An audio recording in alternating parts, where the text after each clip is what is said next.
Hoi miteinander. Schön, dass ihr auch heute wieder mit dabei seid. Bevor es losgeht mit dem Thema von heute, möchte ich euch noch etwas Wichtiges sagen. Der Podcast wird Ende Juni ein halbes Jahr alt. Yay! Und ich möchte mich an dieser Stelle ganz herzlich bei euch allen bedanken, dass ihr meinen Podcast so regelmäßig hört. Und speziell ganz ein grosses Dankeschön an alle meine lieben Patreons für eure Unterstützung. Ihr seid einfach grossartig. Euer Interesse bedeutet mir sehr viel und ich bemühe mich, dass ich auch weiterhin hilfreiche und interessante Beiträge machen kann. Übrigens, falls ihr Wünsche oder Vorschläge zu interessanten Themen habt, lasst mich es einfach wissen. Ich tue es sehr gerne berücksichtigen. Das heutige Thema ist ein Vorschlag von Pierre. Danke vielmals für die super Idee. So, jetzt lasse ich es aber gut sehen mit der Einführung und wir gehen weiter mit dem Thema. Viel Spaß!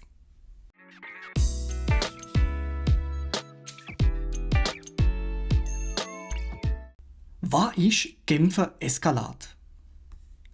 Im Dezember 1602 hat sich der Herzog von Savoyen mit einem Handstreich Genf sichern.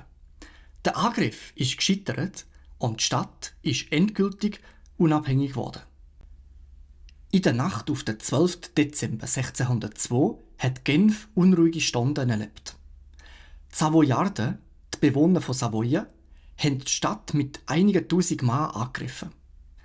Ihre Vorhut hat die Stadtmauern bereits mit Leitern überwunden, wo Alarm geschlagen worden ist.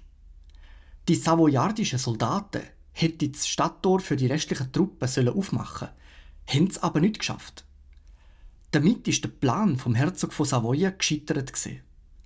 Noch vor Sonnenaufgang hat er sich zurückgezogen. Dabei hat der Karl Emanuel, der schon seit einiger Zeit ein Auge auf das reiche Genf geworfen hat, mit einem einfachen Handstreich gerechnet. Die Niederlage ist das endgültige Aus der savoyardischen Grossmachtsträume in dieser Region und eine Schmach für den Karl Emanuel. Nicht nur hat er sich in dieser Dezembernacht militärisch blamiert, der Herzog hat 1603 im Frieden von Saint-Julien auch die Unabhängigkeit von Genf anerkennen. Damit ist sein Vorhaben, den Ort als Hauptstadt der Voralpen zu etablieren, ebenso vom Tisch gesehen wie die Beseitigung vom Protestantismus in dieser Region. Um sicherzustellen, dass die Savoyarden das auch einhalten, ist ihnen auferlegt worden, im Umkreis von 4 Meilen rund um Genf keine Truppen zu sammeln oder Festungen zu bauen. Außerdem ist die Thronestadt von der Steuerpflicht an Savoyen befreit worden. Seither feiert Genf den Erfolg mit dem Volksfest namens Eskalade. Eskalade heisst Kletterei auf Schweizerdeutsch und die Bezeichnung bezieht sich auf die Holzleitern, mit denen die ersten Angreifer die Stadtmauer überwunden hatten.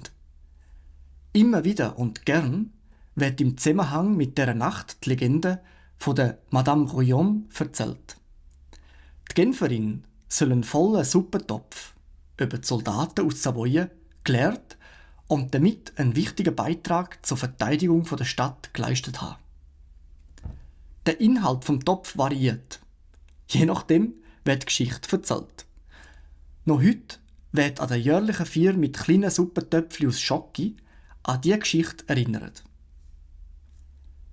Der Genfer Sieg hat die Stadtbewohner gefreut und hat Savoyen erheblich zurückgebunden. Da ist auch der Eidgenossen recht gesehen. Allerdings haben sich mit der Frage, wie es mit der Kronenstadt weitergehen soll, Gemüter geschieden. Während die reformierten Orte Bern und Zürich die Genfer unterstützt haben und das seit 1584 in einem ewigen Burgrecht auch schriftlich vereinbart haben die katholischen Orte die Stadt nicht vollständig in die Eidgenossenschaft aufnehmen.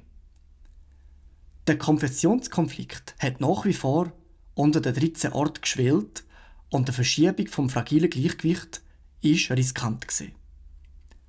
So ist Genf ein zugewandter Ort geblieben und ist nach einem kurzen französischen Intermezzo zwischen 1798 und 1814 erst Anfang 19. Jahrhundert ein eigenständiger Kanton geworden. Bereits vor der Niederlage zu Genf hat Savoyen grosse Gebiete in der heutigen Westschweiz verloren. So hat der Herzog Emanuel Philibert beispielsweise 1564 die Watt an Bern abtreten. Dass das Adelsgeschlecht seinen Wirkungskreis im 17. Jahrhundert Richtung Italien verschoben hat, ist darum logisch. Ganz von Savoyen haben sich die Genfer allerdings erst 1816 lösen. Im Turiner Vertrag hat der König Victor Emanuel, in der Zwischenzeit sind die Savoyarden Könige von Sardinien-Piemont geworden, einige Gemeinden, darunter Carouge, wo erst 1786 zu einer königlichen Stadt erhoben worden ist, und ohne an Genf abtreten. Heute ist die Genfer Escalade ein jährlich am 12. Dezember stattfindendes Fest zur Erinnerung an die erfolgreiche Verteidigung der Stadt. Die Geschichte wird auch im Lied «Ce que les noms», der inoffiziellen Hymne der Republik und dem Kanton Genf, erzählt. Zum Fest gehören nebst dem Schokitopf Marmite de l'Escalade, wo heute mit Marzipangemüse gefüllt ist, und der Gemüsesuppe auch ein historischer Fackelzug und ein Stadtlauf. Danke vielmals fürs Zuhören. Die Links zu den erwähnten Anlässen und Liedern findet ihr in der Beschreibung aufgeführt.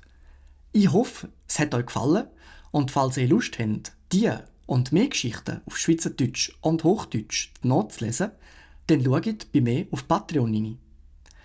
Macht's gut und bis zum nächsten Mal.